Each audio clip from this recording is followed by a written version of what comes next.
watching iRacing on the Ghostfire Media Network.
Good evening, everyone, and welcome to Ghostfire Media's coverage of the North-South Racing League Wine Country 100 from Sonoma Raceway.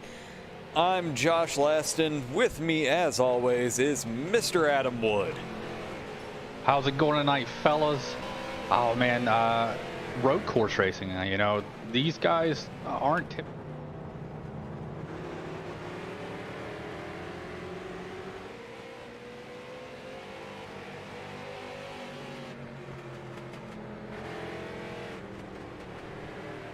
Apparently, I pressed a button that I shouldn't have and changed some things. But yes, we're at a road course this evening, and these guys are definitely a lot better at a road course than many other groups of oval drivers I have seen. I ran a few laps because this is a car track combination I've never done.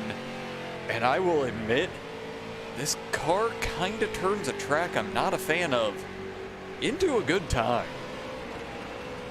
Yeah, I mean, these cars actually do hang on to this track pretty well. I mean, there's still some significant body roll that you'll be able to see when they're shifting right there, coming up through turns 1 and 2 and a few other corners. But, I mean, it still hugs the road pretty well. Yeah, I didn't even realize that iRacing had a street and road course setup until I was trying to do one for the figure 8 and just rolling through, found it, decided to run a few races.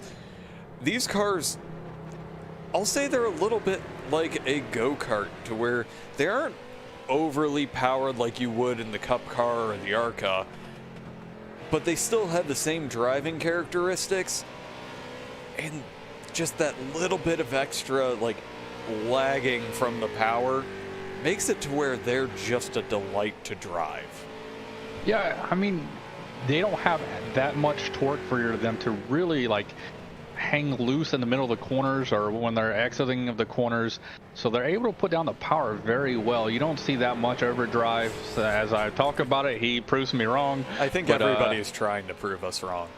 Yeah, but normally these guys, you know, it doesn't have that much torque where it's going to be a problem. These guys are, though, at that point, he's trying to lay down a qual lap, so he's pushing it for everything it's worth at that point. So, you know, it's going to be fun. And then we got Justin saying it's like speeding around Sonoma in a Chevy Spark, right, Josh? Yeah, pretty much. Except for my car probably weighs a little bit less than these things and could probably make it around, you know, 50 laps before even needing a tank of gas. And then you wouldn't wear out the tires. No, I wouldn't, because it doesn't go that fast. However, the one thing that I will say that I enjoyed, and part of the reason why I enjoyed Sonoma for one of the first times, is the pliability of the suspension in these cars makes it to where the crests right before braking points aren't nearly as prominent and not going to cause you to send a back end flying around. Yeah, they're very controllable, so they're going to be able to, use the throttle management and brake management going through these corners, and then steer themselves out with it as well. So it's going to be a fantastic race to watch these guys going to do it. And that'll do it for the initial practice here. We're going to go into an 8-minute qualifying session where they get 2 laps to put down the best time. And we have 21 people that have gotten themselves in for the race tonight. So we'll have to wait and see where everyone lines up, and we'll actually jump right now with a 91 of Adam Gable, who is the first person out on the track. And actually what we'll do is kind of jump on board for the roll bar camera for the evening, just to see what it's like. And right here, as you're going through turn 4, is one of those turns that you're going over a hill. Luckily, this one's after a braking zone. Then turn 5, you're gonna take a little bit of that extra curb going into turn 6, which is well over 90 degrees. And then you get yourself into the S's, to where this is one of those sections in a car like this. You have to have amazing rhythm, deal with the body roll, especially as you're coming up over one more little ledge that could send the back end around. You're hitting the red line. That's 4th gear coming through the final. And as you come into this hairpin for the last run, you have to get your braking point perfect to be able to get as much of a run as you can down to the line. Oh man, it's fantastic to watch that. That was a great shot there to, kind of really encapsulate what this track is. As we can see him starting his first lap right now. He cuts the corner right there, goes up the hill, car body rolls all the way to the other side, and now he's trying to carry the speed through here.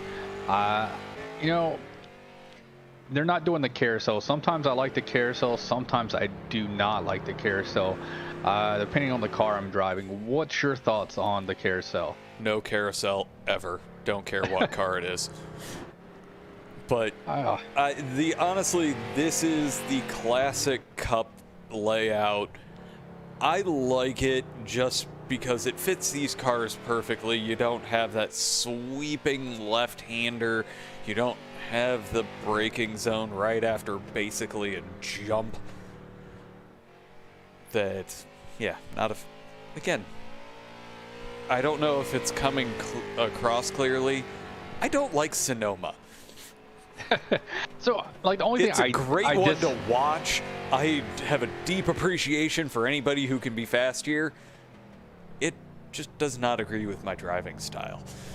The only part of the carousel I don't like is the exit of the final exit when you get back on the main course. You have a sharp right-hand corner, basically into another sharp right-hand corner. That's the only part I don't like about it. I liked about the sweeping corner there for the carousel coming through there. It adds a little bit more. We have our first time, and we'll jump on board with Ryan Johnson, who just finished his first lap. He is over 2 seconds faster than the 91 at 1 minute and 22 seconds. And then the next fastest is Matt Dula with a 123.1. And as we start to see these laps ticking in, there's no denying Ryan Johnson is fast right now. I mean, he's been fast all season long, no matter where we go. This 3 car and the 03 car have been like the top of the class, and then you have quite a few that are right there with them, keeping pace. But Ryan Johnson has been up there every week. And he is showing that he has some road course chops as he's making his way through the S's, coming to the area right around that start of the drag strip, getting himself through the hairpin nice and tidy, using all of the track below. to get himself a good short path and a great run across the line. We'll see if he's able to actually improve his lap. No, he is not. He actually hit almost the exact same time.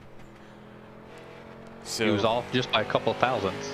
That's pretty good consistency. That is fantastic.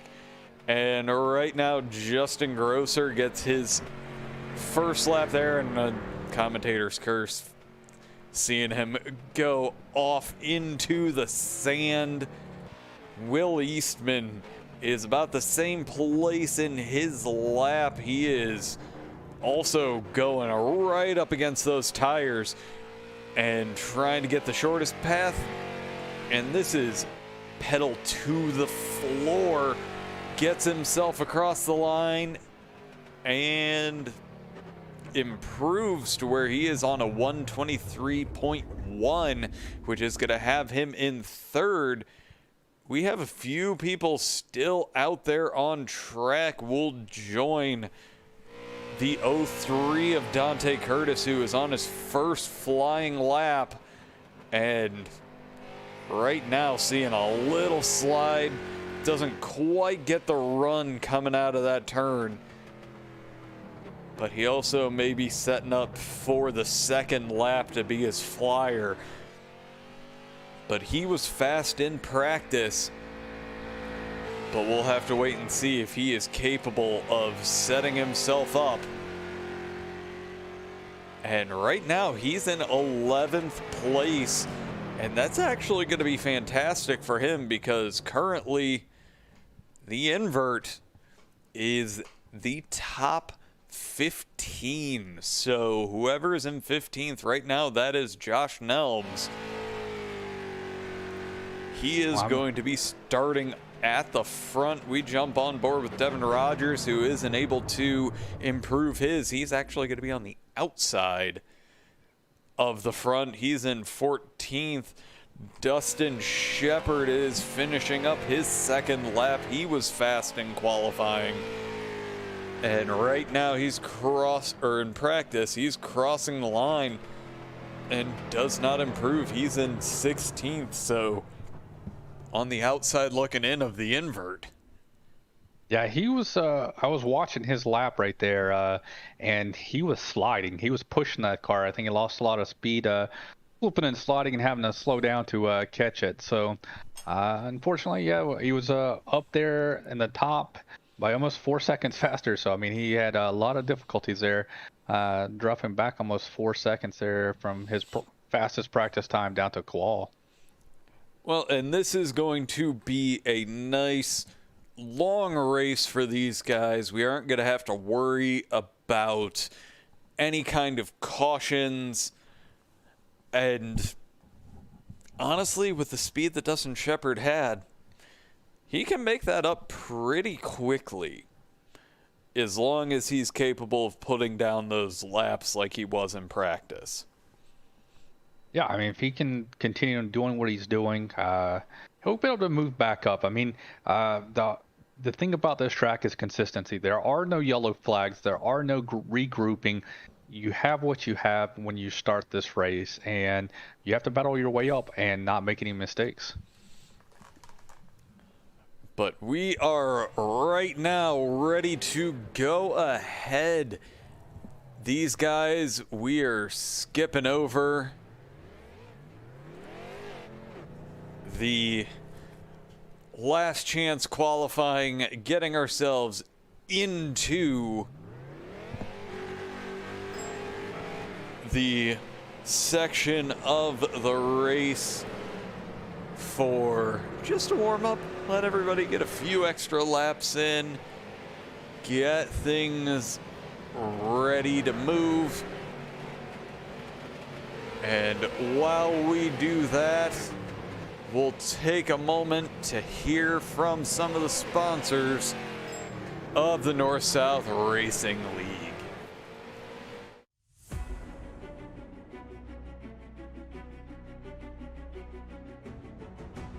Cross Collision and Body is located in Minerva, Ohio, and specializes in returning your car back to its pre-accident condition.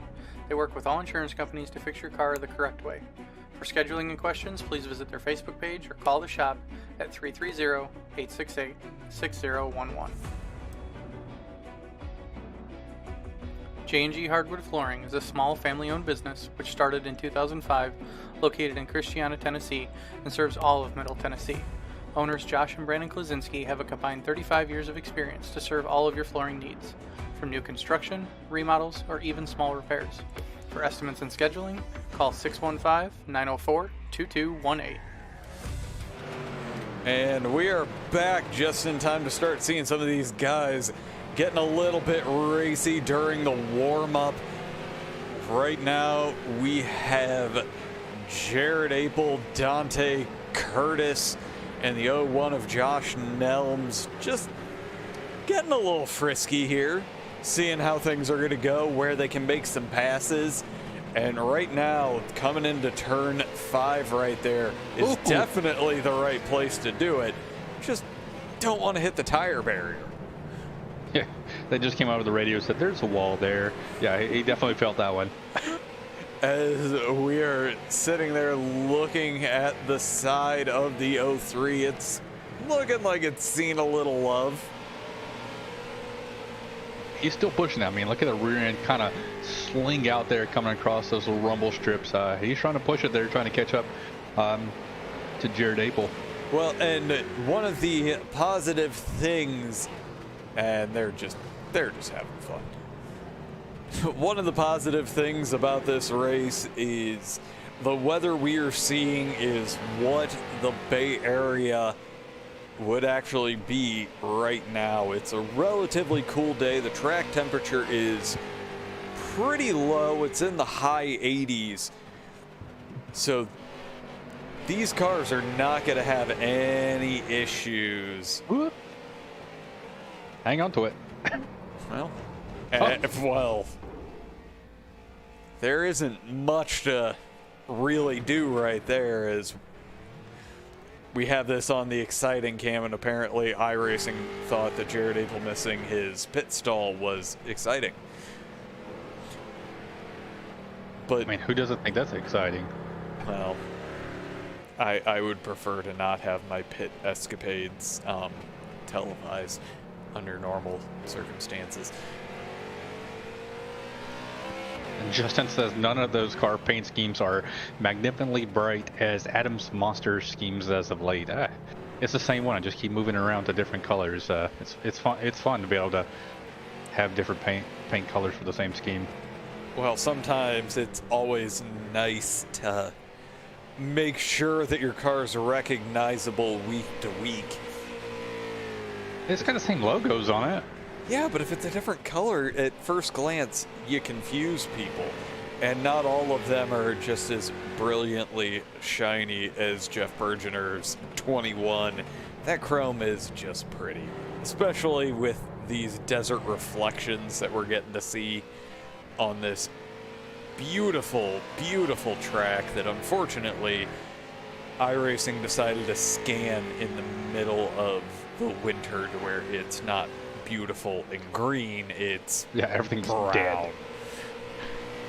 It looks like where I'm at here in Texas, everything is brown. I mean, it's better than where I'm at in Northeast Ohio where everything's brown and wet. I think that's tomorrow. We went from 80 on Sunday, and we're going to be down to like I think 30s or 40s tomorrow. So it's fantastic weather here in the kind of central Texas. All right, we'll go ahead and run ourselves through our qualifying. Our top qualifier today was Ryan Johnson, followed by Justin Grosser in second. Third was Bryan Hacker. Fourth is Brandon Kleczinski. Fifth is Will Eastman. Sixth, Matt Dula. Seventh, Randy Nichols. Eighth, Gary Eschen. Ninth is Travis Hoffler. And 10th was Matt Cook. 11th is Dante Curtis. 12th is Adam Gable. 13th is Jared Apel. 14th is Devin Rogers, 15th is Josh Nelms, 16th is Dustin Shepard, 17th is Jeff Mathis, 18th is Justin Rigsby, 19th is Jeff Behringer, 20th is Derek Line, and running out our field, 21st is Robbie Clavey. But with those inverts, Josh Nelms is going to be the guy on the pole tonight. And that is not an enviable position. The one thing I will honestly say, here at Sonoma, you want the outside lane, because as we're going through here, yeah, you have the advantage through this sweeping left-hander, but it's not going to be that difficult for the person on the outside to keep up with you and force you wide out of what is turn 2 and be able to get lined up perfectly for turn 3. Coming over that crest, you've got a little bit of extra braking you have to do, so it puts you closer to the hill to where you've got less grip.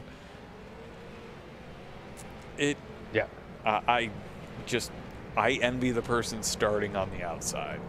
Yeah, I mean, you know, you think you're good being there on the first, but the turn 2 is where you need to set up. You need to be on the inside line to have the advantage to be pushed out and make that long runs, like you were saying. So right now, Devin Rogers sitting in a good spot there, being in second.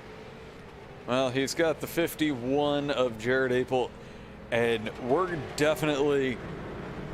to go to the blimp for the start of this, because I have a feeling there's going to be a whole lot of crazy, and I'm looking forward to it. I mean, right now Josh Nelms he doesn't have the the gameism of starting first where he can choose when he wants to go. They all start on green here, so Devin Rogers has a really great shot to staying with him side by side going through turning 1 and 2, and there's no restarts in this, so this is the only shot they get. And that is going to be a disadvantage as the pace truck pulls off very early here. So we'll get to stick with this. I'm going to say it's the MetLife blimp because it's a Hoosier series. And the green flag is waving here at Sonoma, and these guys are off, and we're seeing Jared Apel is already getting himself right up there. But this is going to bring everything perfectly. Josh Nelms gets really far forward, but we're starting to see a little bit of a stack up there in turn 2. But Josh Nelms escapes, and Dante Curtis is right up there already trying to attack as he's coming into turn 5. He's going to get down to that braking zone, get himself right up in front of Jared Apel. May have ended up with a little bit of damage there. Yeah, they made a love tap there. It's looking like he's fine, but he did not start very far back in the grid because maybe a little bit of sandbagging, knowing that the invert was coming. But we see Josh Nelms get a little bit loose, and that's going to open up the door for Dante Curtis as they are coming up through the S's. But we're coming up to the biggest braking zone on the track. And honestly, I think the blimp's going to be the best one, but we'll move back in the field to see what happens here. Who gets brave as Randy Nichols seems to be the bravest person, makes up 2 spots, and has himself right now behind the person who started tonight at the front, and he's looking racy himself going up the hill. He's going to be on the inside going into turn 2, gets a pass done, and that's going to open up the door for the 20 to actually try to get his way in, and he's going to be running along the outside, gets himself around and setting up into another braking zone. And these guys aren't spreading out nearly as much as I would have thought this early in the race. I think, with this invert, you have some of the more cautious drivers on road courses or aren't road course drivers up at the front. And I saw a huge stack up with Devin Rogers. He just did not get going in turn 2 as we see the spin. Turns around the 15 of Matt Cook, and we're going to take a quick look at that one again.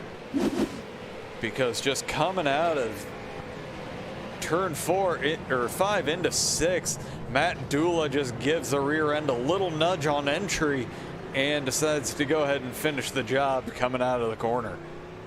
Yeah, I think, you know, with this, is everybody's stacking up for these guys that aren't the best road course racers who are up front. And with these stack ups, you got the stronger ones trying to come through. Well, so we're seeing Matt Dula, who was strong in practice, slowly try to get himself on the outside of Josh Nelms. He goes wide, carries a lot of speed up the hill, and has the pass done. And Josh Nelms is now under pressure from the 98 of Brandon Kleczinski, who is going to get the pass done going into turn 3.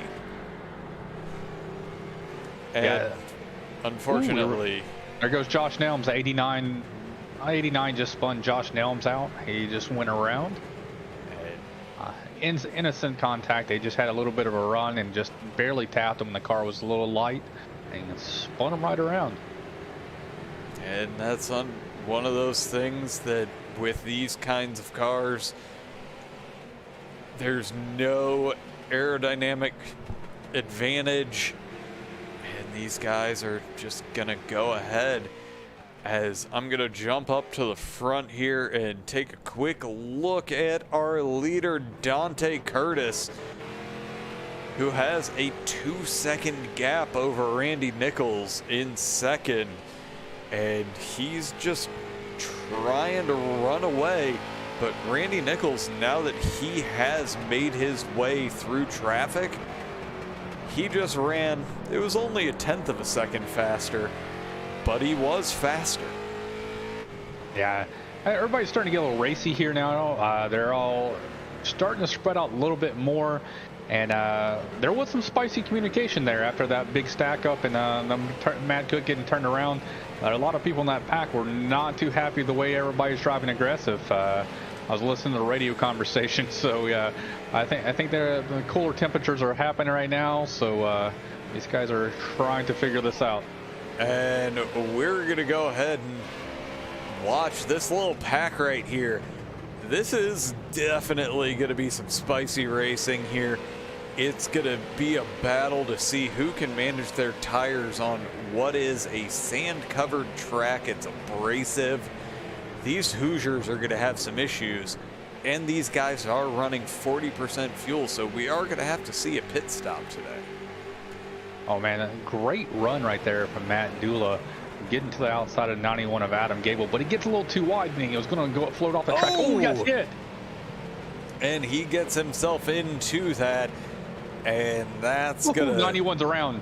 91's around. Oh, had to lock up for Devin Rogers. Devin Rogers braked a little bit too soon. See what happens here, as there is the 91, and oh yeah, that's definitely one of those moments that, yeah, if somebody is braking a little bit slowly in front of you on these kinds of tracks or going into pit lane, it's going to cause problems for the person behind them.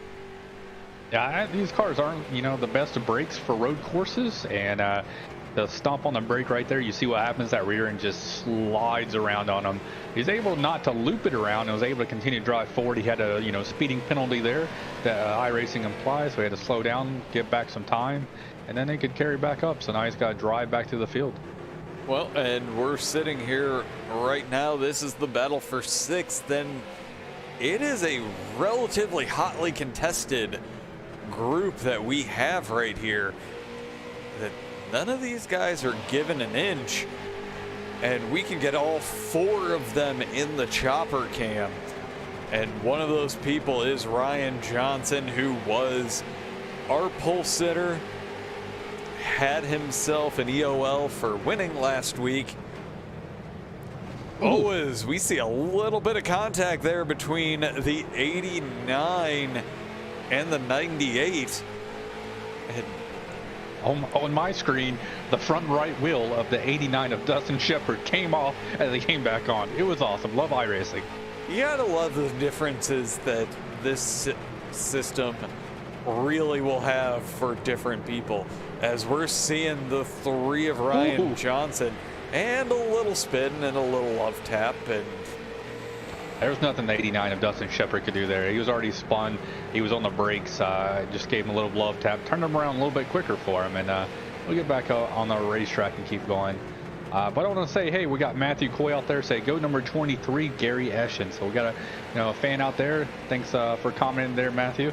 Well, and we can actually jump back there, as there is a little bit of love right there. We've got 3 cars within a second of one another, and that is the 73 of Robbie Clavey relinquishing the position to Justin Grosser and Gary Eschen.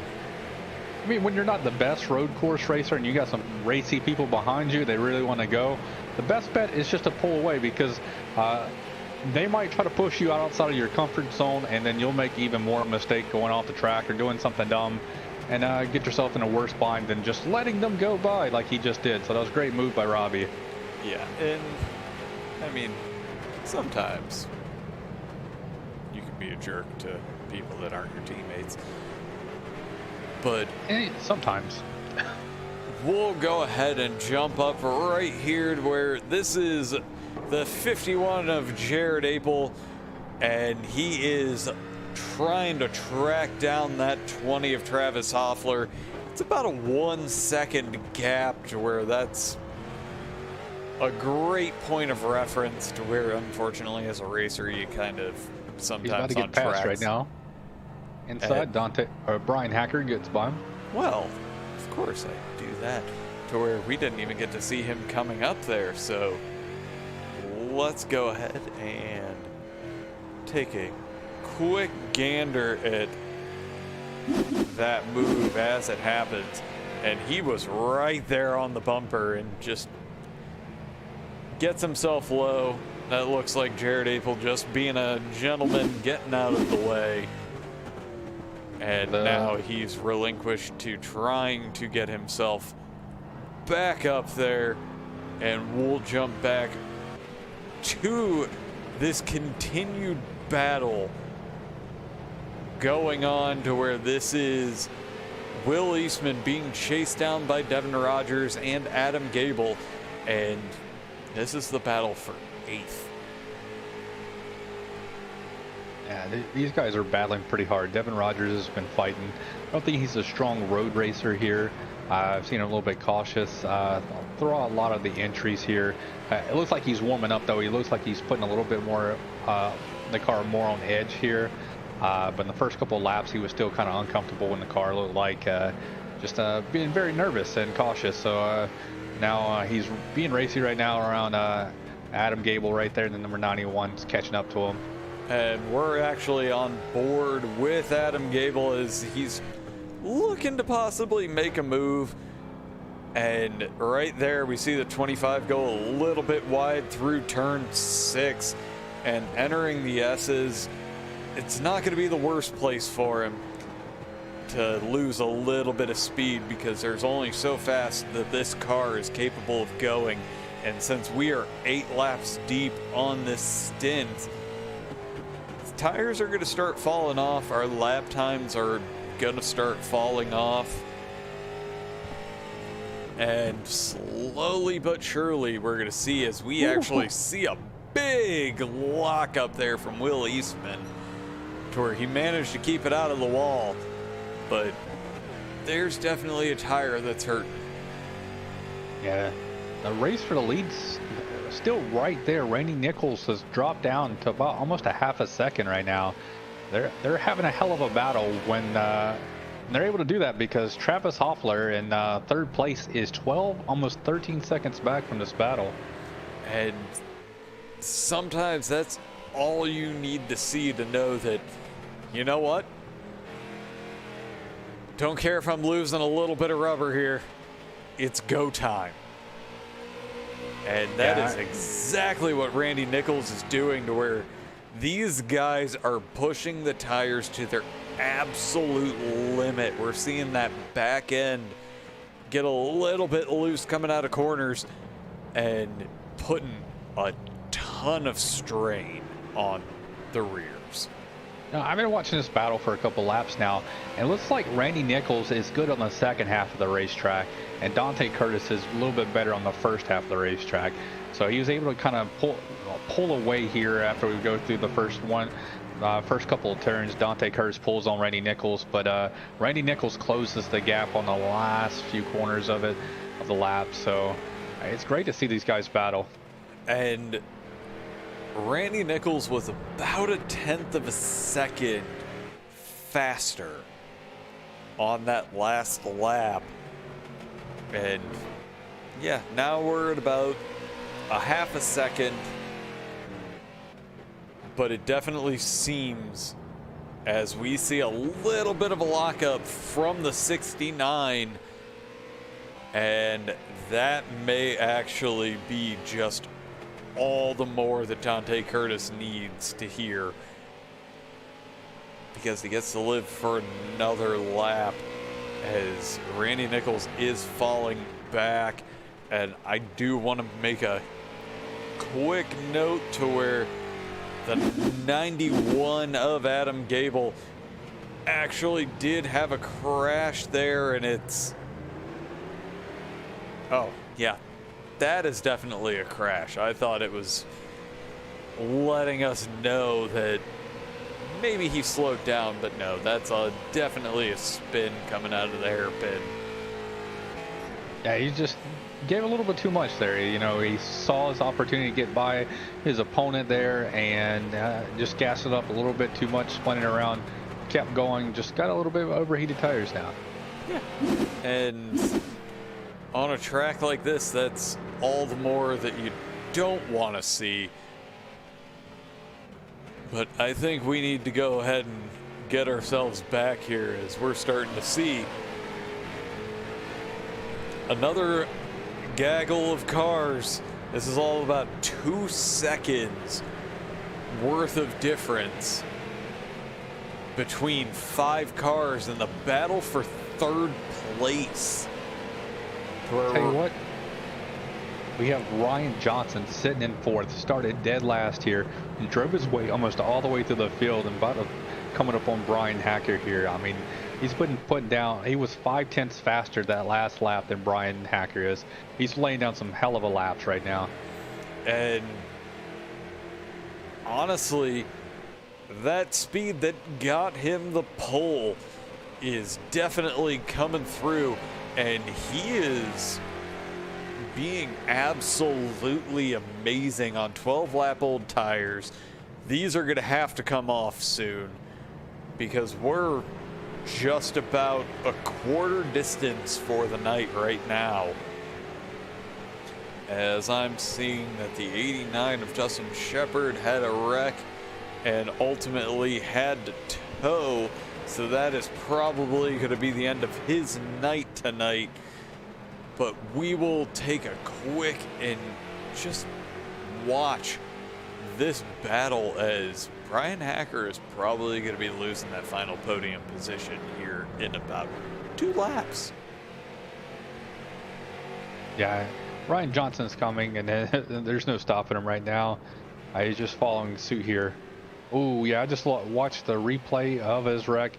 He went head on in the tire barriers on the last corner there. Just braked a little bit too hard and just raked himself right into it. We'll take a look at that as we're coming through the S's, and it's looking like Ryan Johnson. If I'm in his shoes, I'm going to go ahead. I'm going to try to make that pass going into the hairpin, and he's looking to be at just about the right distance. He's going to get a little bit of a pull. He slowly pulls his nose out. No, not close enough. So he is going to have to wait for another lap, trying to get himself up into that 3rd position. But I'm going to make a quick jump back, as Matt Dula is trying to make the move on Devin Rogers going into the final hairpin. He has the position, and that's going to do it. He's going to get himself around on the outside. And anything going on right here, that 23 of Gary Eschen is waiting in the wings to figure out who becomes the victor here and who they need to follow. As Matt Dula gets a pass done, that's going to put him in 10th. But the 25 is now going to be under pressure from Gary Eschen, who's wanting to follow those same moves that Matt just made in that 17. Yeah, Matt Dula made a great move. Gary Eschen gets a little bump tag right there with Devin Rogers. I don't think he meant to and Devin swings wide, barely gets his car back in without hitting those tire barriers there. And that's also going to let the 91 of Adam Gable get himself back up there. And let's take a quick look and see what happened to Dustin Shepard to end the night. And that is coming into the hairpin. He has a draft. Does not. Oh, yeah. Yeah, he tried to slice it a little bit too early there. I think he hitting the brakes a little bit hard. The car veered to the right, straight into the tire barrier. Yeah, those tires, under normal circumstances, they would fly all over the place, but it definitely destroy the radiator and make it to where his night is over. As we are 15 laps in, and I missed something while we were covering everything else here. Let's take a quick look because Randy Nichols is taking over the lead of this race. Let's see what happens here. Oh, just an absolutely amazing move into the hairpin. Dante Curtis was going to try to run the outside, cross him over, but there was no hope there. And then looking at Gary Eschen. Oh! Gary Eschen just stops on the front straightaway right past the start-finish line and goes into pits. And yeah, he just slams on the brakes there, gets the lap done, and calls it a day. Well, I wonder, are we... Yes, I'm going to assume we are reaching the point that these cars are going to start running out of fuel because we have the 51 of Jared Apel, and whoo, there is some lap traffic causing some issues as the 69 spins the 8 of Jeff Mathis to try to retain the lead. We see a little bit of a lockup there from Dante Curtis, but oh, this is not the time frame in which you're wanting to start seeing lap traffic. No, not at all. In a heated battle. And yeah, we're going to start seeing a lot. Jared Apel is the first taker on pit road, where I'm wondering if the 23 maybe had... I honestly don't know because our leaders are currently staying out.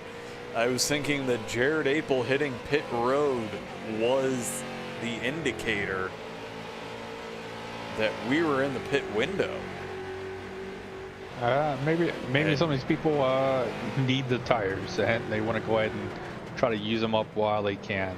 As Jared Apel coming out of the pits comes out in the middle of the battle for first, and that is going to give the 69 an opportunity to just run away for a little bit because that 51, while the tires are coming up to temperature, he may be a little bit faster than the 03, but probably a little more cautious.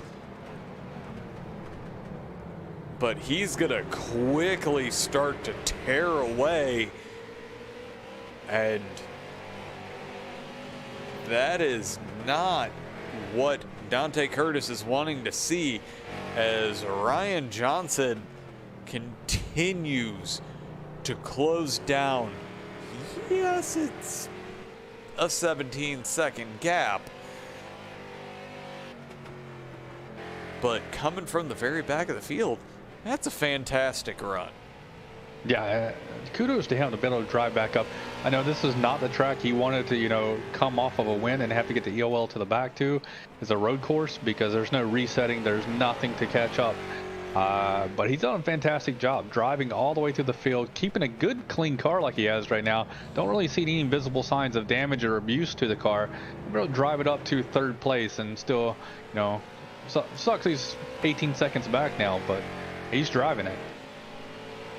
No, and had he been up at the front from the beginning, there is no doubt that those 18 seconds would not be there. Yeah, he was a second and a half faster on that last lap than our race leader. He ran a 1:23.3 and the race leader ran a 1:24.6. So yeah, he's got a pretty bad fast car right now.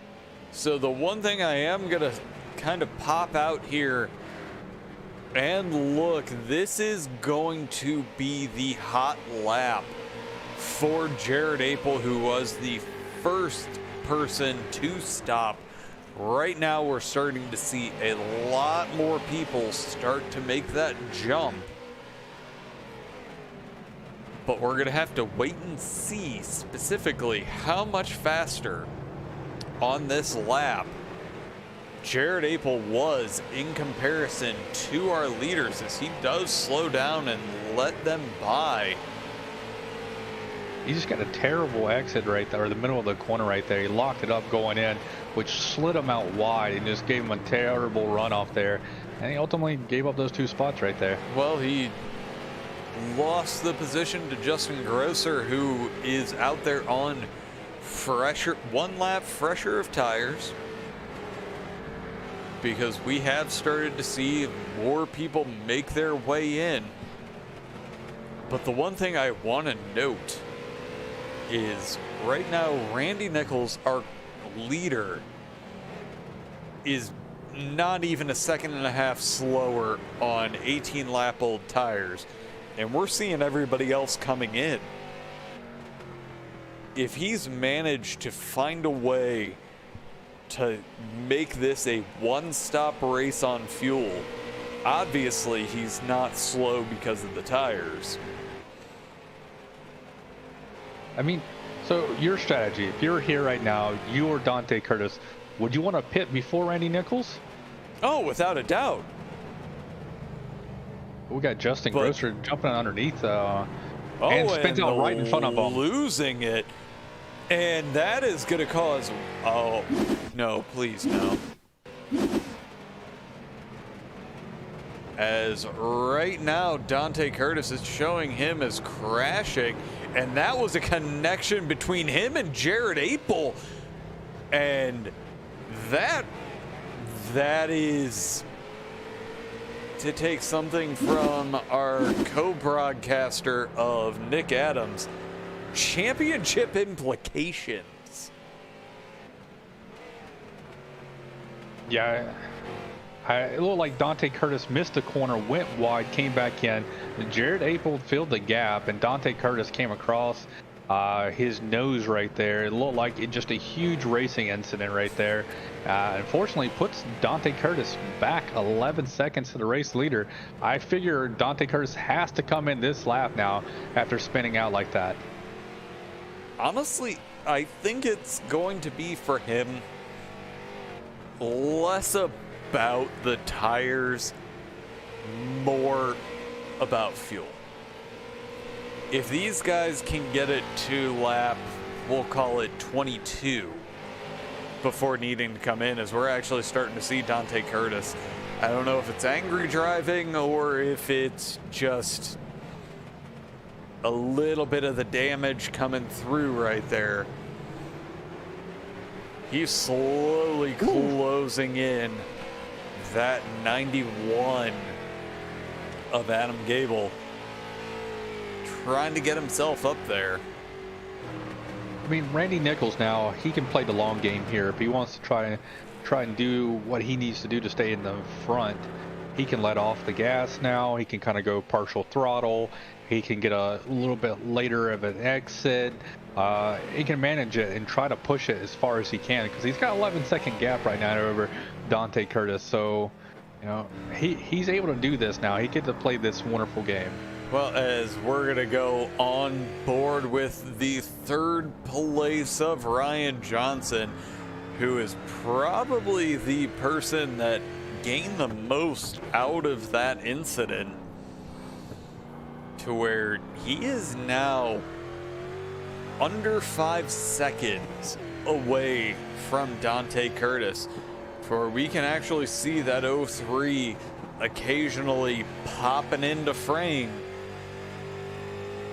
and that has to be playing well into Ryan Johnson's psyche, and he wants to get himself up there as he is diving down pit road as our top three are heading in. So Randy Nichols, Dante Curtis, and Ryan Johnson have made their way into pit lane. So these guys, I don't know, they've only done 20 laps. There's no way to say there's no way to save 5 laps of fuel here. And that's assuming that these guys, Bryan Hacker stays out, has not pit yet, and it's looking like he may be able to get one more lap here, and hopefully he's not pushing it to the bitter end, because that could be problematic. Yeah, you're able to, you know, save 1 lap maybe. And if you're really pushing it 2 laps, this is a long course. So, you know, it's not like a typical oval course where you're like, hey, I need to save 2 laps. And okay, just let off the partial throttle. It's easy to save 2 laps over a course of time. But road courses are hard to save a full lap. But it's looking like Bryan Hacker, I don't know if it is just on the strategy right now, as Randy Nichols is currently back out on track. He will inherit that position, but second place is Will Eastman, and Bryan Hacker is in the pits right now, so Randy Nichols will be taking over the lead once this pit cycle is through. But Will Eastman currently running in second after pitting on lap 15, breaking this race into thirds. Yep, Will Eastman is trying his best to keep his name out there. I think everybody's going to have to do it in thirds. I really don't think, unless they got to the point where they're able to do 25 laps here. Me, if I was able to do it, I'd rather have the fresher tires for the not really longer part, but the shortest parts. I can be able to push it to the max there, especially if I was Randy Nichols being out there with 11-second gap. But right now it's only a 3-second gap, pushing up to 4 as Randy Nichols retakes the lead as he crosses the line. Will Eastman is right there, but Dante Curtis is 10 seconds back. Slightly crumpled car, probably a little angry right now. And he's 100% trying to get everything out of these tires on the first couple laps. Well, as we see him hopping the curb in turn 4 and hitting the curbs, running over the curbs. I'm impressed by the car right there. When he hopped those curbs, he can go slide sideways, pop over those curbs, and pop right back over, and really does not phase this car. I'm really impressed about these cars being able to do that. You know, a lot of these cars, you go and get the Truck Series or the Cup Series, the cars really don't like doing that. And it's, again, part of the reason why I was actually having fun driving Sonoma earlier, because I knew I could take the curbs and give them everything I had and still be able to do it, to where it's that pliable suspension where we get to see Dante Curtis coming into that braking area. The car bounces a little bit. There's a little bit of play actually in there, and we got to get back here as Jared Apel passed by Matt Dula, and Matt Dula is right there waiting And these guys are close. The difference in tires is only a single lap. So with 23 to go, these guys, normally after the first green flag pit stop in most any race is where people really start to spread out. So I'm counting on these guys to bring us some action. Yeah, these guys are putting out some fast laps here. You know, they're closest to their fastest time. Will Eastman, he actually ran just 100th off of his fastest lap he's done all night long this last lap. So Will Eastman's out there putting in some fast laps. He's faster than both Randy Nichols and Dante Curtis. And Randy Nichols is in lap traffic. He's got 2 cars right now he's battling going through the last corner here. And I wanted to pop here to Ryan Johnson, who just went purple and has the fastest lap of the race with a 122.27. And we'll jump here to Randy Nichols, who has gotten himself around that traffic, but it's looking like our second place runner of Will Eastman is going to catch it in the near future. But while we are waiting for him to do that, and we have a little bit of a lull, let us hear from another wave of sponsors for the North-South Racing League. 5 Star Realty Group is located on the Emerald Coast in beautiful Panama City, Florida.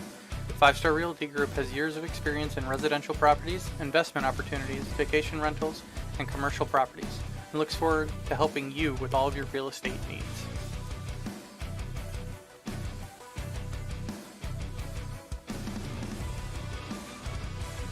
Kelly's Custom Engraving is a locally owned and operated business located in Wellerville, North Carolina, specializing in custom engraving of wood, leather, glass, acrylic, and many more materials.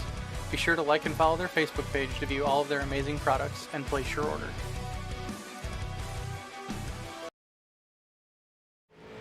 And we are back, and I got excited because while we were away, the 25 of Devin Rogers was closing in on someone, and it happened to be Jeff Bergener making his way into the pits, getting himself some fresh fuel, fresh tires, and will be making his way back out on track soon enough.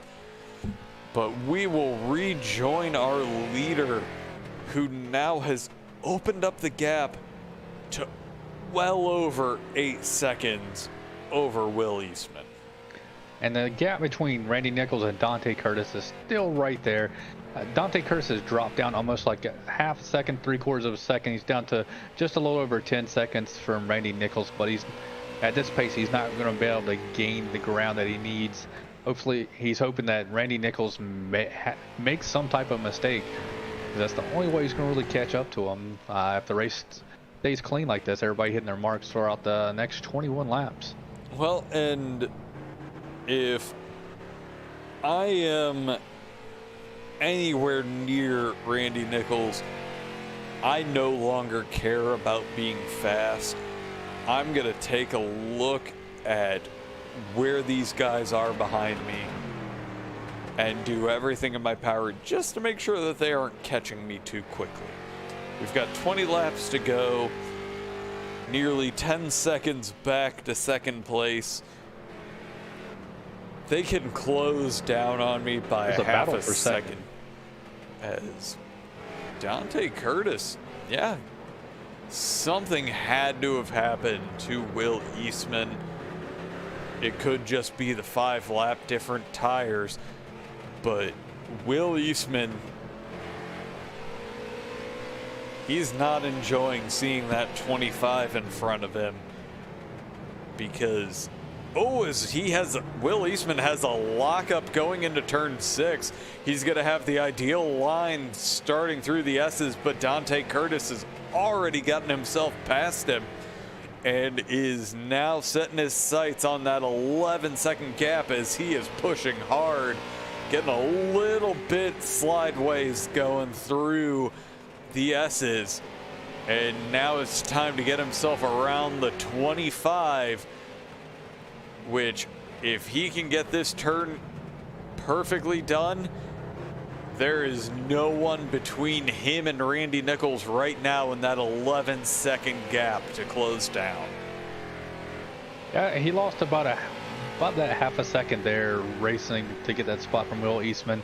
But like you said, he's got a clear track now ahead of him, so he's able to run his race, and not only person he has to really fixate now on is Randy Nichols. And with the gap that he has in front of him, the only thing he needs to focus on right now is himself. There's not going to be any kind of chaos that he has to watch in front of him. It's hit your marks, turn in at the right moment, get out of the corner. And he's doing a fantastic job through what is one of the more technical sections. Don't know why that just tripped me up. And now it's get through the flowing S's as quickly as he can, because he's coming across the line, he's going to have 18 laps at nearly 11 seconds. I hate to break it to you, but the third place is about to lose another spot here to Ryan Johnson. As they're going to their braking zone, there's a lot of cars. Nevin Rogers is there. This is sketchy. We've already seen one issue there tonight that has caused some issues during the race. And if I'm Ryan Johnson, I'm not wanting to see any car inside of me going up the hill here, because I want to have the biggest arc I can through turn 2. But Ryan Johnson continuing his comeback, trying to get himself up into third. He's doing what he can to get himself into position. He's run down, caught Will Eastman. This lap prior to him catching him, he was the fastest person on the track by far. So Ryan Johnson still has a rocket ship, and he's trying to make it come through. I think he might be able to catch Dante if he actually clears Will Eastman here in the next next lap or so. And that's going to be the key, is Will Eastman going to let this be easy, or is he eventually just going to relinquish as we're coming up to the moment of truth? The 3 is a little bit sideways, is definitely going to get himself down there. We're going to see who can outbrake who. The 3 gets the job done. There's no hope of a crossover from Will Eastman. I mean, he got such a run there on that short straight right there and just blew his doors off. And I was just hoping that he would hit that braking zone, and he did. He timed it perfectly, and that was a beautiful corner. No, it was exactly what he needed to do. Take advantage of those 5-lap fresher tires.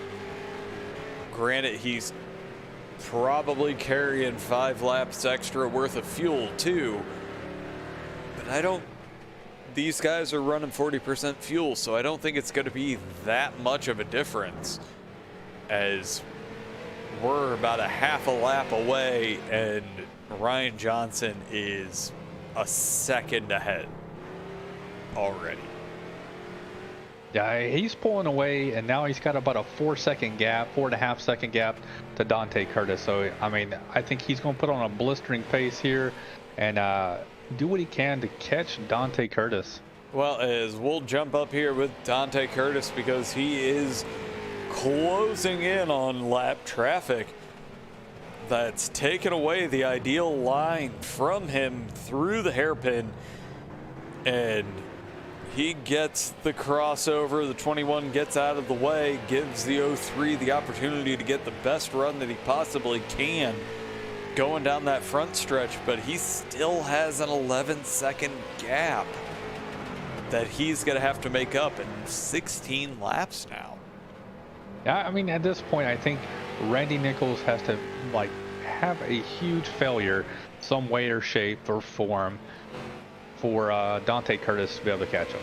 Well, as Randy Nichols is now around the 51 of Jared Apel and is tracking down Josh Nelms. He's going to be the next person on track that he's going to meet. Whereas Dante Curtis, he has free air, but he's still going to have to find his way around the 51. And that gap really is not shrinking. But you know what gap is shrinking? Ryan Johnson's now only about 4 seconds back. It's looking like he's not going to have that difficult of a time closing the gap and getting himself up there, because he was about 7/10 faster on that last lap.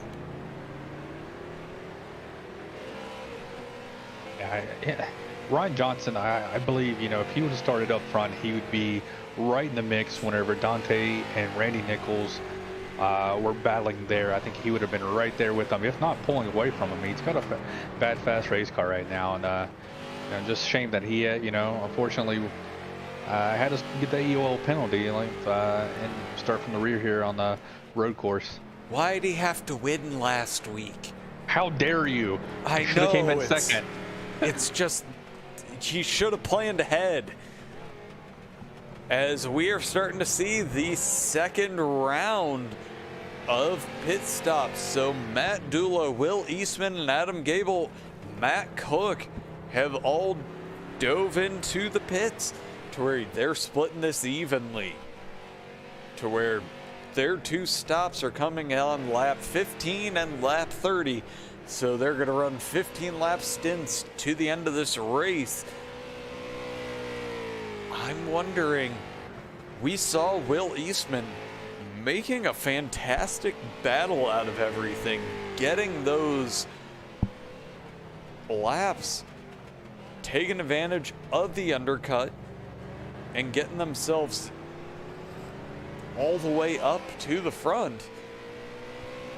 Is this going to be won on that kind of strategy tonight? Yeah, I'm not sure. I mean, if you have to pit, like if they were 20, or they pitted at lap 20, they had 25 laps to go. I think you should cut this one in half. You can't. I would do about 12, maybe 13 laps, which they're at that point. That's when I would be coming in, trying to get those 4 fresh set of tires to be able to get the most out of it for that last little bit. So that is going to be the kind of question that we have. Do these guys know something that we don't? I mean, maybe they're able to get 26 laps out of it. Who knows? Maybe they just pitted when they needed to get to the end. And maybe we're off up here. It's likely. I'm not allowed to do strategy for any of my races with my team. I have to have smarter people than me do it for me. Because even racing last night, I was having issues. And it looks like the 91 of Adam Gable actually had some issues there. Let's take a quick look and see what happens. Coming into turn 6, looks like he just locks up and has a little bit of a spin. And not too bad though. Nah, that's one of those kinds of things that's just racing. Pushing a little hard on fresh tires coming out of the pits. We've all done it. And right now, the 03, the gap back to Ryan Johnson is it's under 3 seconds at this point. And every lap, Ryan Johnson has been faster than Dante Curtis. That last lap, he was almost 4/10 faster. So Ryan Johnson is coming, and I believe that he has the laps remaining to catch up. Passing was a different story, though. That is true. And I'll be honest, I'm looking at telemetry data, and one of the best things about me actually running some laps is I get to see how much our leaders, unless they are doing something miraculous, still have a pit stop in front of them. I mean, I would be coming in next lap or two. That's where I would. I want the fresh set of tires to last me longer than these old set of tires. Come in, their fast time. I mean, actually, Will Eastman just set his fastest lap with a 1:23.20. Ryan Johnson, his last lap time was a 1:23.80, and his fast lap time was a 1:22.27. So about a second faster. So I would come in now and try to get some extra fast laps in. If he comes in one lap ahead, he's sliced in half of what his lead or the lead in front of him is. And we're going to jump here as seeing a little bit of a battle here on track. This is 17 of Matt Dula trying to get himself around the 51 of Jared Apel. He's going to stick his nose down going into the hairpin. We're going to see who has the braver brakes. And the 51 is looking to see if he may be able to cross him over. But there was not enough of a gap there to be able to pull that one off, and the 17 gets himself up into 7th position. And we're going to wait and see if he has the opportunity to get himself pulled away. These guys are on the same tire strategy as the 51 gets himself loose coming out of turn 2. And that's going to allow the 17 to truly gap. But doesn't look like Jared Apel is really going to give anything up. He's getting himself loose here and there, trying to keep himself close. But it seems like every time he gets a little bit extra happy on the throttle, he gives Matt Dula just that little bit extra to get himself in front. Yeah. Back up to Dante Curtis. His lap times are slowing down. His last one, he made a mistake, had to have, because he broke into the 125s, which is a lot slower than his average laps that he's been running. And Ryan Johnson was almost 0.8 of a second faster than him on that one. And it is officially time. If I'm Dante Curtis, unless I know I can make it to the end of this race, I'm coming in. And he doesn't. Yeah, he's going to keep going down another lap. And Ryan Johnson's following suit. He's right behind him. Oh, as we see him get real loose, he manages to collect it, and that is exactly what Dante Curtis needed to be able to hold on to that second place. But, sometimes just, I feel for Ryan. I've done it one too many times in my life, and now it's time to get myself settled, get back in the rhythm. You can't let that distract you. You got to be right back into it. He just gave a little bit to an extra throttle there, and he was able to correct it, though. That was a good thing. He didn't come around. That's what happened to Dante Curtis.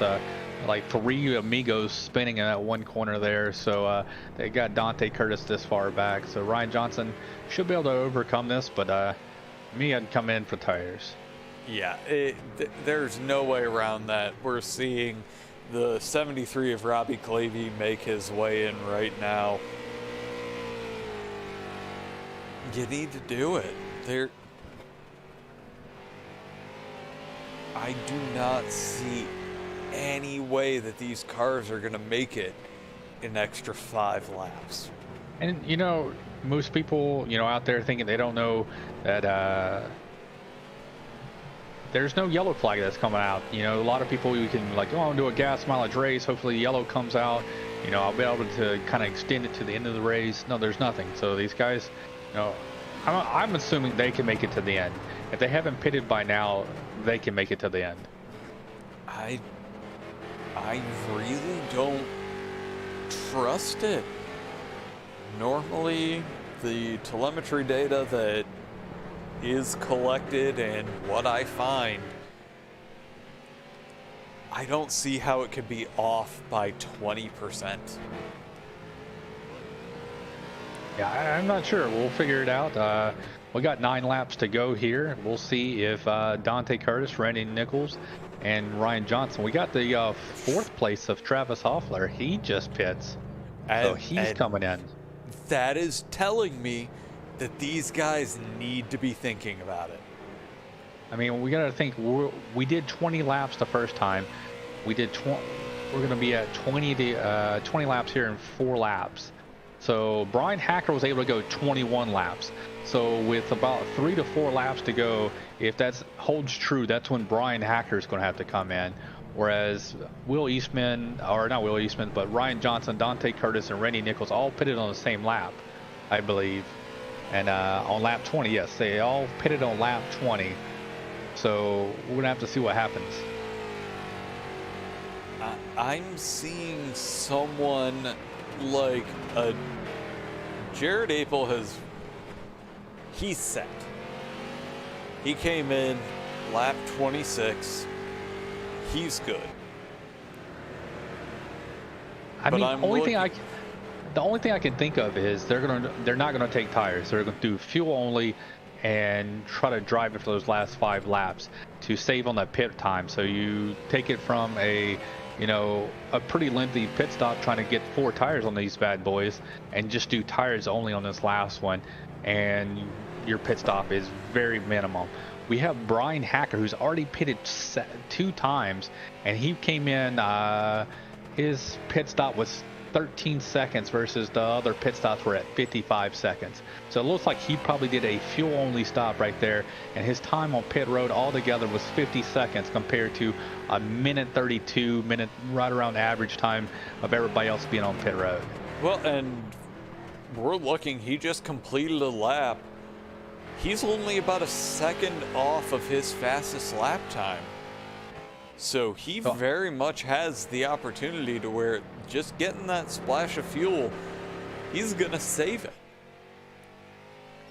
To where we're talking 40 seconds, he definitely is going to net in this process. But the one thing we need to do is take a quick look right now. This is the rear bumper of Dante Curtis.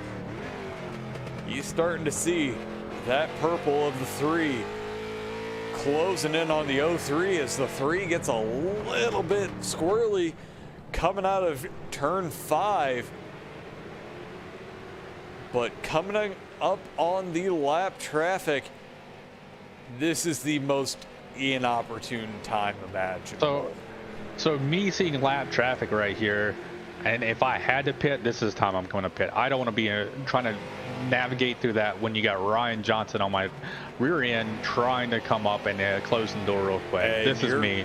And you're coming up on 2 cars that are battling for position, and it's almost like he heard you. Yeah. And no, that was the right call from Dante Curtis. That is going to give second place over to the 3 of Ryan Johnson. But now he's got a lap of slower traffic in front of him. And these guys are battling as the 17 of Matt Dula got a little bit loose, and that's going to give the 51 of Jared Apel the opportunity to get himself up and a little bit separated. But this is the battle for 6th. Right now, only the top 5 are on the lead lap. So Dante Curtis, watching him in his pit road, 16-second pit stop time, fuel only.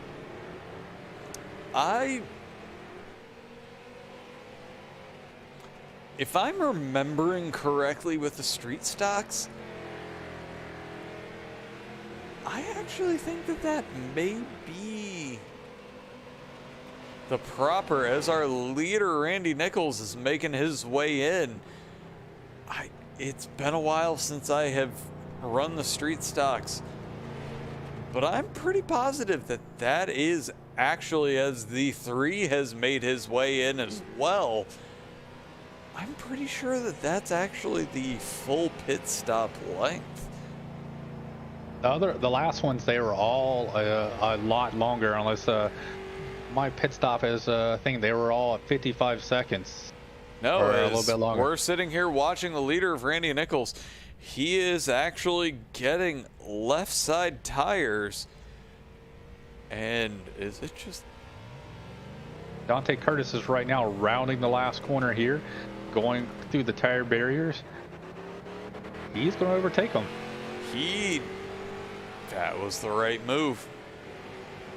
I hate saying it, Randy Nichols is actually back out on track, and oh, I thought he was gonna. He was able to get it done a little bit quicker. Ryan Johnson, definitely that pit time. It was slow. There's no way. I do believe that the 15, 16, 17 seconds is a full pit stop for these guys. Okay. And the telemetry is off on the last one, because the last ones were about 1:20 on pit road time, whereas this time they were, let's see, Randy Nichols was 59, Dante Curtis was 52, Ryan Johnson was 55 seconds. So the prior times the scoring showed us about 1:20 something. But Randy Nichols is back out on track. Still has a 6-second gap to Dante Curtis, but with 5 laps to go, that is going to be all but insurmountable without some form of a massive error on his part. But Dante Curtis, he still has a little bit of a threat. It's only about 1.5 seconds back to Ryan Johnson. Both of these guys are quick. Ryan Johnson's a little bit slower on that last lap, but he was also coming out of pit lane. So with 4 laps to go, is he going to be able to close it down? He's only got about 1 second to make up. And Ryan Johnson is... He closes the gap right there. Flying. Going into turn 5, catching all that curb, going as wide as he possibly can. It's 0.6 seconds, and he is doing everything he can, taking as much curb as he possibly could to try to get that gap down. And Dante Curtis, he's in trouble. Dante Curtis just came over the radio and said, "You took tires, didn't you?" And then Ryan Johnson said, "Who, me?" So I'm thinking Dante did fuel only. That's why he was able to cut that extra 3 seconds on Ryan Johnson and almost 7 seconds on Randy Nichols by doing a fuel only stop. And it's paying off. Those extra few seconds. We're seeing this. This is 0.28 seconds of difference here, but Ryan Johnson was a full second faster, and right now he is right on that bumper. 3 laps to go, has to find a way around still, but I think it's an inevitability as we go breaking into turn 5. Ooh. Ryan Johnson is using all the curb, and these are monstrous curbs. But I mean, I think his car was almost at a 45 to 50 degree angle there. That thing was up in the air. Hey, he's making sure all of that weight is on the outside tires rather than trying to make it to where all 4 are there, as we see Ryan Johnson get a little bit loose coming through the S's, but this gap is down to about 0.3 of a second. And coming into the hairpin, it's close. Dante Curtis closes off the inside. It's going to force Ryan Johnson around the outside. He is going to do everything he can, but Dante Curtis makes the perfect defensive move, closing off the inside, making it to where he can't outbrake him underneath. And he lives for another day to where that expert racer of Dante Curtis is showing with 2 laps to go. Ryan Johnson has his work cut out for him. Oh man, he knows he has the faster car, knowing that he took the tires and he's right there. But like I said, getting to somebody and passing somebody here is 2 totally different things when you have an excellent driver like Dante. And he's going to have to try something in an unorthodox place, as we're starting to see him slowly. He's going around the outside into turn 6. He's going to try to cross him over, but Dante Curtis does not leave any room to where Ryan Johnson is right back on the bumper. But Dante showing the experience, closing down those gaps as Ryan Johnson gets himself inside, going through the S's, and that is the perfect move that he possibly can. It's an unexpected location. He's going to be able to get himself close to in front of Dante Curtis, but Dante Curtis does not give the inside. Whoa. And he locks up, and Ryan Johnson, they connect. Dante Curtis gets a little bit loose. Oh, as we are on the final lap, and this is getting spicy. Oh man, this is the best battle on the racetrack right now. Randy Nichols has went ahead and do this battle, pulled out to almost a 12-second lead. He's checked out at this point. So we're going to go ahead and give him a little bit of love and show that, yeah, he's 12 seconds clear. But I got to go back here as Ryan Johnson going through turn 4. He's giving it everything he has, trying to find any advantage as he gets loose, comes close to the wall, and tries to get himself along Dante Curtis's side. He swings it wide, tries to close off the arc. He is squirrely. He is everywhere, getting himself through the S's, as right now our leader is coming into the hairpin, and he is just gonna bring this one home. And just excellent front to back. And we're going to take a quick look here as Dante Curtis has closed it down. So we're going to go ahead, see Randy Nichols. And run. Oh, as Ryan Johnson gets around him. We're going to go back to that one momentarily. I wanted to give our winner the moment of crossing the finish line.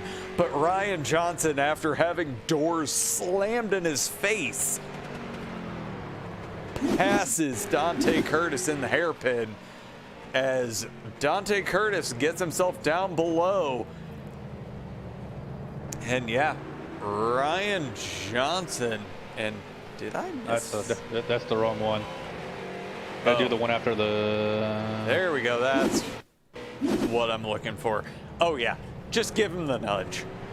Yeah, Dante locked it up just a little bit going into the corner there. Got a lot slow when he ran a little bit wide, Ryan Johnson did, and was able to come back through. Gave him a little bit of the nose and a little bit of the tip, and that's all she wrote.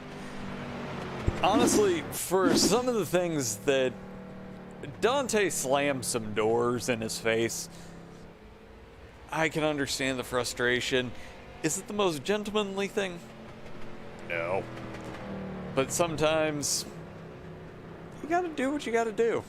And, I mean, he waited for last lap, last corner, basically, and was able to do it. It wasn't on the first lap. It was on the last lap. So, I mean, sometimes that's the most acceptable times to do it.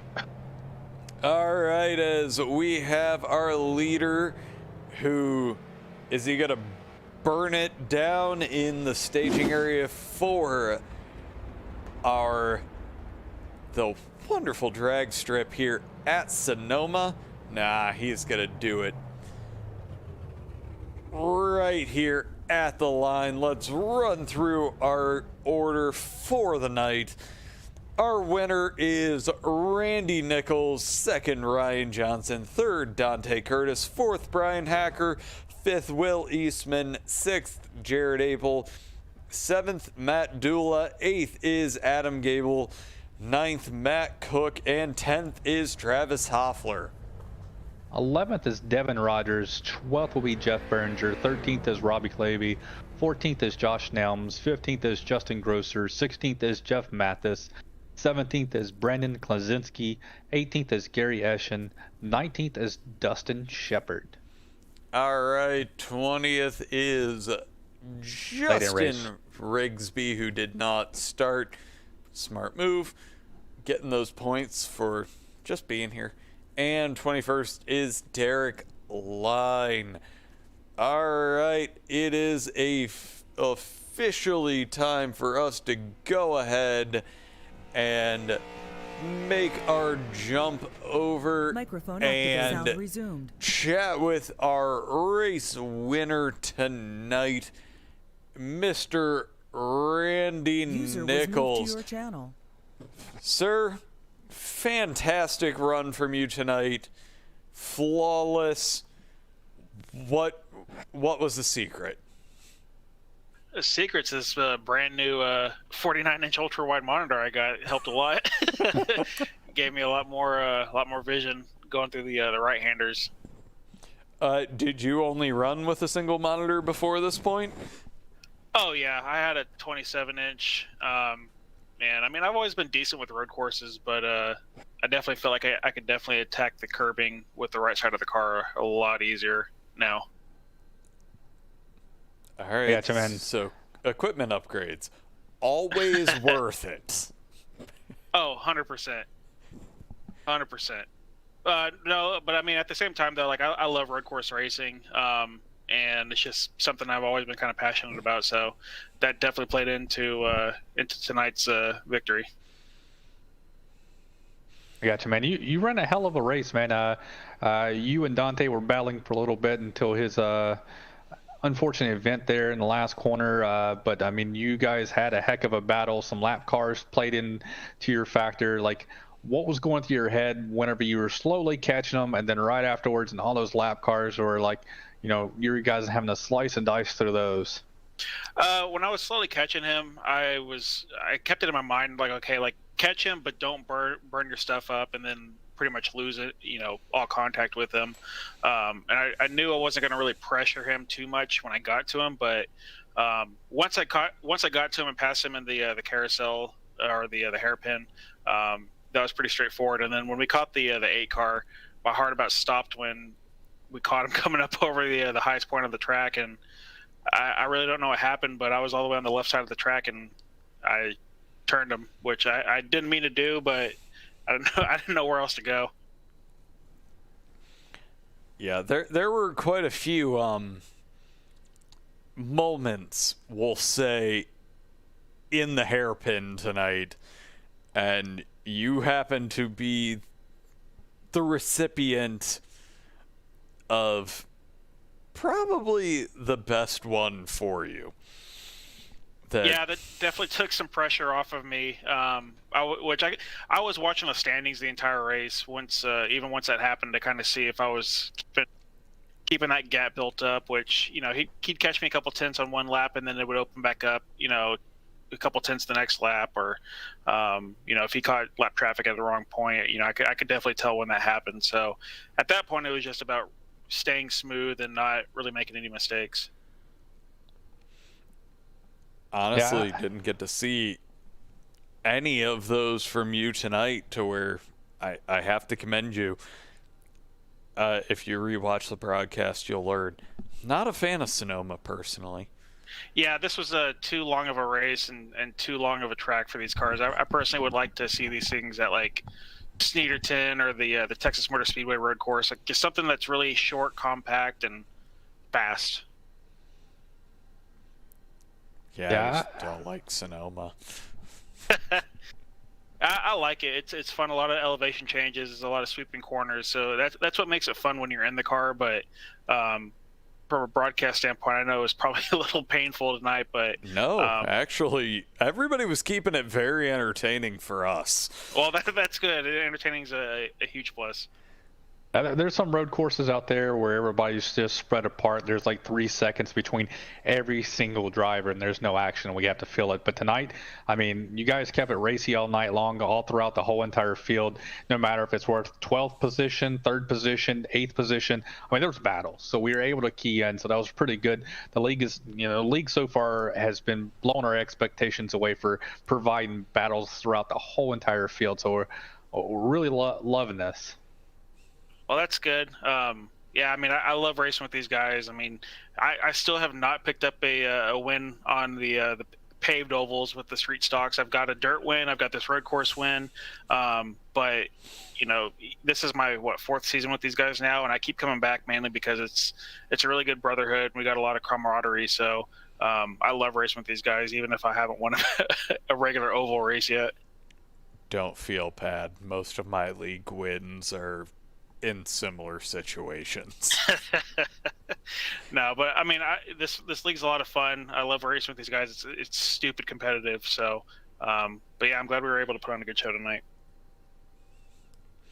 Gotcha, man. Well, congratulations. You picked a good week to win because next week's not a road course where you have to start all the way from the back and have to race your way forward like Ryan Johnson did. He had a fast car and had to start at the very back of the field. And it's the poor soul that picked the wrong week to win last week. Yeah, it's unfortunate, but luckily for Tiny Horse, he gets a lot of wins. But I'm really happy for the NSRL After Dark. We got a 1-2 tonight, so. Yeah, hopefully we can keep the momentum going into next week. No, great run. Happy to get to chat with you up here as a winner. But you've got me pulling for you for the oval win. I appreciate it. All right, have yourself a good evening, sir. Y'all too. Thanks, guys. User was moved out of your channel. All right, it is onward to the mover of the night, up 13 places after being put at the back for winning last week. Mr. Ryan Johnson, how you feeling at this point? I'm a little jittery. That was pretty nerve-wracking at the end of the race with with Dante there. You don't say. You used an oval move on him at the very end there. What was going through your mind? Well, I feel like I should have been inside of him the lap prior. And I don't know if he overdrove. I mean, he went in there way too deep, and I was trying to cross over, and I don't know if he didn't see me or what. We hit, and I didn't know if he had a 0x, but that for sure took away bonus points. And I was a little upset. But overall, it was pretty good racing between the two of us. You know, we always give each other a lot of room, a lot of respect when we're racing around each other. I want to believe he didn't do it on purpose. I know he had asked me during the race too if I took tires at the last pit stop there, and I only took 2, but it seemed he didn't because we were quite a bit faster. But that was a lot of fun, nerve-wracking. There wasn't no way we were gonna catch Randy up there. He was just gone. It was fun night overall, though. Yeah, I was listening to the radio conversation since I'm not the one broadcasting it here, and I was able to listen to the conversations you had. And he's like, "Did you take tires?" And you're like, "Who, me?" I was like, "Yeah, he's played some games there." No, I'm gonna stay silent right quick. No, I didn't take anything, bro.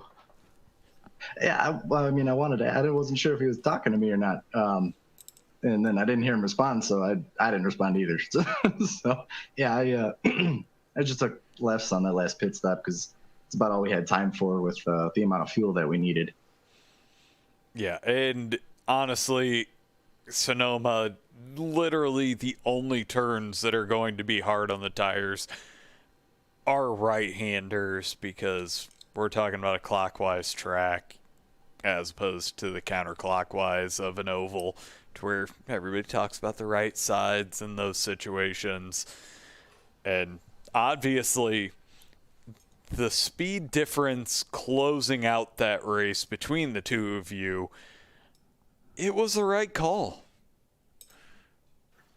Yeah, depending on how much fuel needed, I contemplated not taking any tires, but I knew it was going to be pretty close, and I think we can get about 2 gallons or so with taking 2 tires on ovals. So I was like, well, might as well take some tires. I feel like a couple tires are better than none. Yeah, no, I mean, this one where you're pitting on the opposites, or actually on the same side, left sides would be the quickest ones to put on if you're going to do tires. So I get the strategy. The race leader, Randy Nichols, I think he did 4. I mean, that's the best strategy for him. He had an 11, 12-second lead at that point. So, I mean, he could have sat there and if he had any damage, I don't think he did, but he could have had repaired a little bit too. Oh yeah, for sure. Randy had a huge lead. I don't know if he took 4 or not, but yeah, he definitely had the room to, and then he probably could have scooted away even if he came out right in front of us. All right, so next week we're heading to Darlington. Haven't run that in these cars, so I'm gonna have to do some testing, but I feel like it's probably gonna be wide open through 1 and 2 and a little bit of a left let off in 3 and 4. Yeah, I could definitely see that. I think it's going to be a little bit of pack in 1 and 2, and then 3 and 4. I think chaos is going to break out. Excited for it, but at the same time, Darlington isn't my favorite track. But I think it'll be interesting with these cars for sure. I can't say I've ever run it there either, so it'll be a learning experience. Yeah, I mean, hey, you did a fantastic job. We were commending you all race long that you were, the worst luck to be starting from the back from winning last week. I mean, you picked the wrong week to win last week, starting on the back of a road course. But I mean, you made it work. You drove your well from the very tail end of the field all the way up to second place there. So, I mean, it's got to be a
truly get some side-by-side action.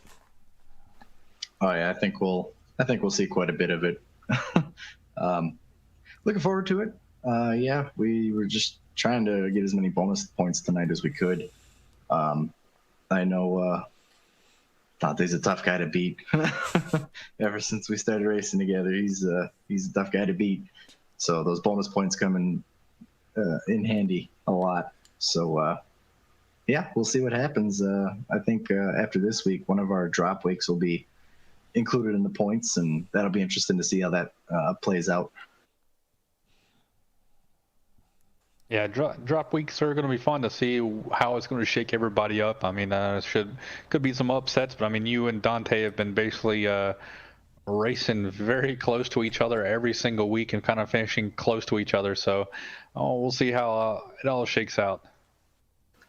Oh yeah, we're surprisingly enough, I'm able to keep up with him in street stocks. These are far from my favorite cars, but he's a hell of a driver. We always got good battles. We respect each other, and I look forward to keeping that going. We got another really good battle shaping up this season. So,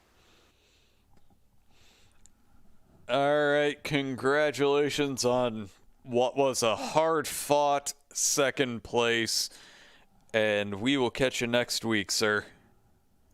Thank you, guys. I just want to give a shout out to all the admins that put this on, all our sponsors that the league's got, DCD for my paint, my team, NSRL After Dark, family, friends, everybody tuning in and watching, all the competitors that make it a lot of fun to come out and race every week. And congrats to Randy. It was a good race in Dante. I think I got everybody. Oh, you guys for broadcasting. Thank you, guys. Oh, it's appreciated. But all right, thank you, sir. We will catch you next week. Have a good week, guys. Have a good one, man. User left your channel. Error. All right, and finally, User was just a moved to your channel. quick word from third place, Mr. Dante Curtis. Gotcha, guys. All right. I have to commend you on an absolutely epic defense for those last few laps. Just a little bit of a nudge made it to where it didn't quite finish that way. Yeah, I mean, it's last lap racing. I mean, I'm sure the roles will be reversed one day, but I mean, I probably wouldn't have done nothing different. I've said it before, and I probably would have raced me the same way, but it might come around. Who knows? But I mean, I don't know where he was. I'll have to go back and watch the replay. I thought we had some pretty good speed when we unloaded, but I have to go back and see where he was really gaining time. I know he was really gaining time through the S's all the way down to the hairpin there, and I mean, and I felt I was pretty close to Randy too. I just really screwed myself, spinning myself. It was completely my fault. I just spun myself across Jared's nose, and if I wouldn't have done that, I really wouldn't have had to battle Ryan there at the end, and maybe I would have been a little closer to Randy. Yeah, that spin really put you back there. I mean, you were just about less than a second off of Randy at that point, and then that spin kind of put you in the crosshairs of Ryan Johnson. Yeah, I mean, Grosser was a lap down. I mean, I completely understand. I mean, there's no yellows. We're racing against the clock here, so I mean, I don't blame him for trying to get underneath me there and pass me. And he had fresher tires, and I was waiting a couple more laps to come into pit, so he was a little quicker, and I was just trying to keep as much time, and I completely forgot Jared was there, and then I lost a whole bunch of time. It's really tough there when you got a whole bunch of wheel there in the hairpin. No, it was one of those kinds of nights that obviously the league isn't a road course league. No, definitely not. There's always going to be a difference in skill level, significantly more, because honestly, just about everybody on an oval, they are right there under almost all circumstances. And you don't have the caution to bring the field back together, so it was, like you said, a race against the clock. Yeah, we I think last season, it was either last season or the season before, Ryan had a EOL there at the beginning of the last road course race we run. So really, last year, me and Dustin were on our own strategy, but this week, Randy come back and raced with us. The top three there, we all run together with the Daytona 24 this January. So we all like our road course racing. So I knew these guys were going to be really tough to beat. I was really hoping the teammates would have had some better finishes there. Dustin, with an invert of 15, we knew if we tried to qualify for the pole, we were really going to be shooting ourselves in the foot starting that far back. So we tried to sandbag, and I sandbagged pretty good. I had it up on the ticker, so it was. I was basically where I wanted to be. Dustin, he did a little too much and really screwed himself there. So all in all, would have liked to have been 1, 2, 3 with the DCD guys, but at least second myself. But oh well, we'll take this top 3. We'll go on to Darlington next week. Darlington's going to be a blast. It's just big enough to where these cars can be really open, and yet 3 and 4 is gonna close things off and create for some interesting moments. Yeah, I mean, I just like Sonoma. I mean, I still gotta buy Darlington. I haven't made a lap there, and I bought Sonoma yesterday evening, and so hopefully get to grips with it pretty quick. I'm sure Ryan will be quick because it's a pretty fast track, and he's always really good at the big tracks. So hopefully we get through that one and get back to some shorter tracks so we can get back to the pace we're at. No, All right. great run. Looking forward to getting back to ovals to where everybody has a little bit more level of footing. Yeah, amen. And a lot of side by side. Yeah, we'll be looking forward to it. Hopefully it goes a little better. I just got to thank all the guys back at DCD Racing. We really worked hard last night trying to find every little bit of speed. Just wasn't enough. Got to thank all the guys at the league to put this on. I mean, a lot of hard work goes into this. All you guys at Ghost Fire putting on a good broadcast every week. Just Circuit World, Bulldog Restoration, Wells Contracting, American Racer South. Just a whole bunch of guys got to thank. But hopefully we'll be talking to you guys next week. Nope. And hoping to keep that championship fight alive. Didn't lose much ground, so keep it spicy for us. That's all I ask for. Oh, you won't have to worry about that. We'll give our damnedest next week. All Got you, right. man. Thank you, sir. Have a wonderful night, man. Thank you, guys. Appreciate it. User left your channel. All right, that is going to do it for us on Ghostfire Media tonight. Make sure catch us Wednesday for Sim 500 with Randy and Nick. Sunday night for the AOLL with Larry Patrick. And next Monday you will have Adam and myself for the North-South Racing League live from Darlington. And I'm looking forward to it. It's going to be a great race, but that'll do it from us. Enjoy the week and make sure and catch us Wednesday and Sunday.